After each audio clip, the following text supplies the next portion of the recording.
I was working as a therapist and I had this woman contact me asking for my help and my advice on how to break a habit. She had this bad habit of looking at her phone for, well, on average 10 hours a day. She would look at her phone. And it was coming to a point where it left her lethargic and unenergized, and it was just sort of sucking the life out of her. So she wanted to break this habit. And I want to tell the story of this woman and how she eventually got to overcome this addiction, this bad habit, and how you can do too with whatever bad habit you're struggling with getting rid of.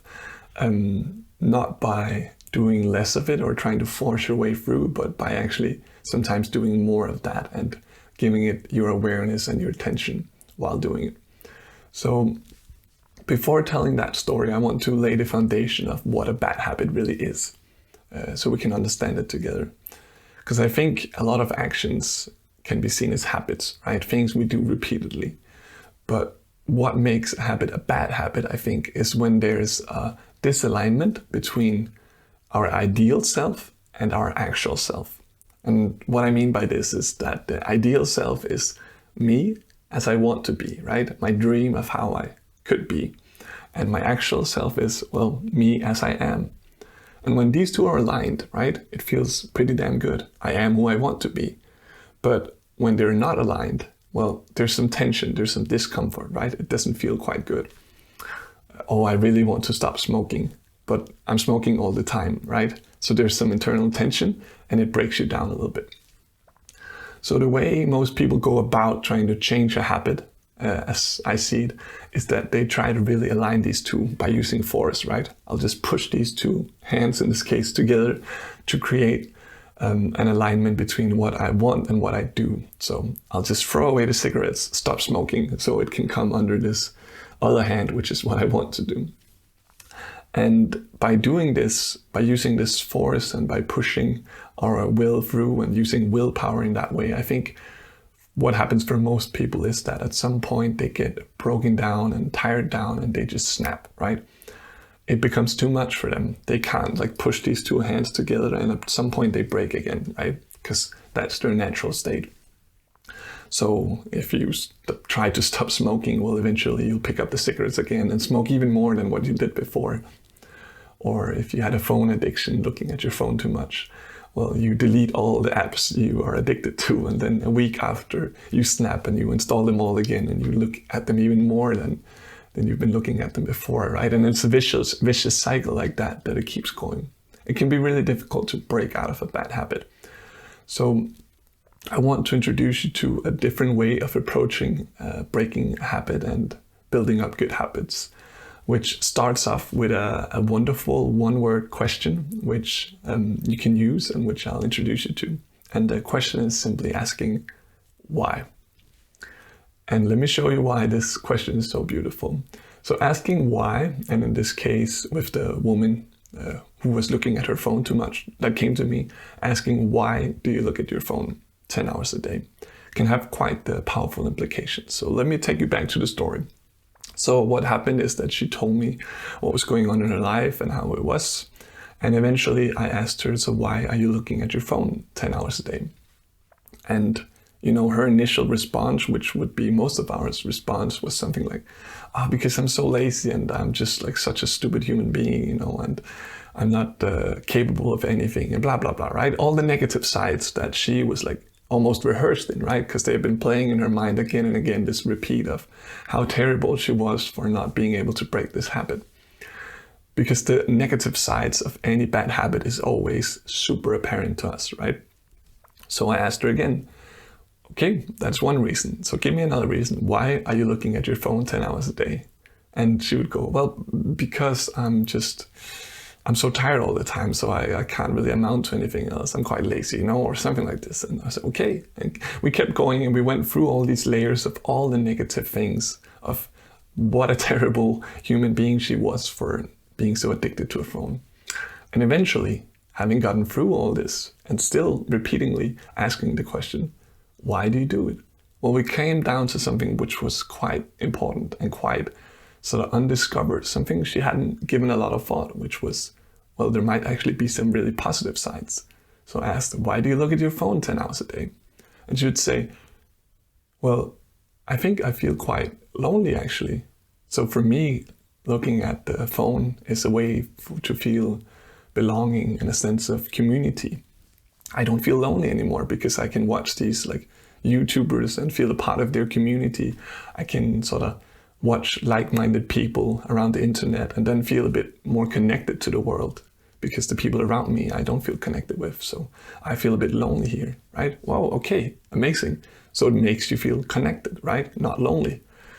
And again, we kept going. Why do you look at your phone 10 hours a day? And she'd go, well, I guess I don't feel too inspired by the environment I'm in and the things I do during the day and the people around me. So by looking around at the internet, there's so many different ideas and different ways of thinking, and it just gets me really inspired, right? It gets me sort of mentally challenged, and I feel active with my brain in a really nice way. Okay, beautiful, right? Let's keep going, and I'll give you one more last example so you really get the power of this question. I asked her, why do you look at your phone 10 hours a day? And she said, well, I think I feel quite unsafe sort of emotionally in this environment with the people I live with. So for me, it becomes a safe space to look at my phone, right? When I'm with my phone, nothing can harm me, right? It only wants me good. It can entertain me. It's not gonna start throwing words at me, right? Or whatever. So it's a safe space. Beautiful, right? And we kept going, but I don't want to keep going here. You get the point, right? That looking at the phone doesn't just leave you lethargic and lazy and a bit sort of smudged out in your brain and all these negative side effects, right? Well, it actually also makes you feel connected. It makes you feel inspired. It makes you feel safe in this case, right?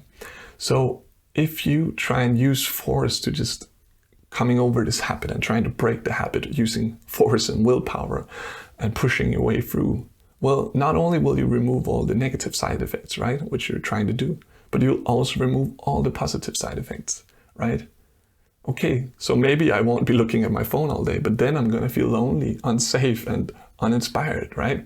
So that's maybe a trade-off I don't want to do. So the reason why this question is so important is because the moment we start looking at all the positive side effects of our bad habit, well, we get a more nuanced look on this habit, right? We see it for its goods and its bads. And every action like that you want to get rid of is both good and bad, right? If it wasn't a good thing to do, well, then you wouldn't have a hard time breaking the habit if it was only bad, right? So the first step in trying to break a bad habit is simply to acknowledge, why is it so good? What exactly does it give you, right? Try and translate this habit into some other words, some sort of underlying needs, right? And when having done this, we can take the next step, which is to say, well, the intention, right? The intention, which is quite different than the action. The intention is beautiful, right? The intention of wanting to become safe, inspired, and a sense of belonging. Well, that's a beautiful intention, right? But the strategy you find for making this happen right now is breaking you down. It's leaving you with all these side effects. So is there a way that we can not remove this habit, but replace it? Find a better way to express or to fulfill these needs that are not breaking you down, but that are building you up, right? And this, again, can be very different from person to person, how that looks. But the way it did look for this woman was that I asked her, okay, so I sense that you are trying to feel a sense of belonging by looking at your phone, right? Which is a beautiful intention. But the way you do it right now is by looking at your phone. And that leaves you really, it just sort of breaks you down mentally and physically, and you feel lazy and uninspired, and you can't really think clearly, and so on, all these side effects. So is there a way in which you can feel connected without looking at your phone? And maybe that's a question which has an obvious answer, but maybe it isn't. So if it isn't, then you can ask, and I asked her this question, what is the last time that you felt really connected and a sense of belonging and a sense of community in your life?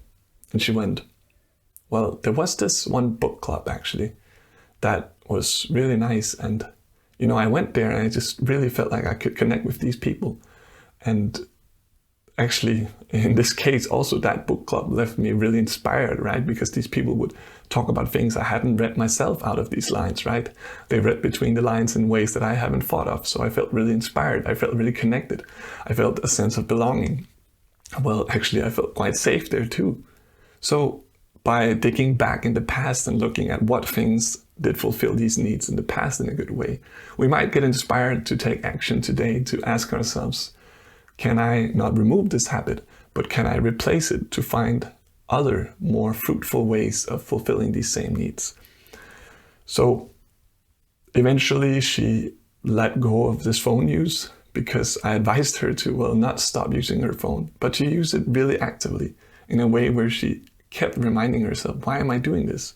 To get in touch with all the positive sides, because the moment you're in touch with the positive sides, breaking a habit or changing a habit or, well, replacing a habit maybe is so much easier than when you just try and force your way through because you see some negative side effects of what you're doing.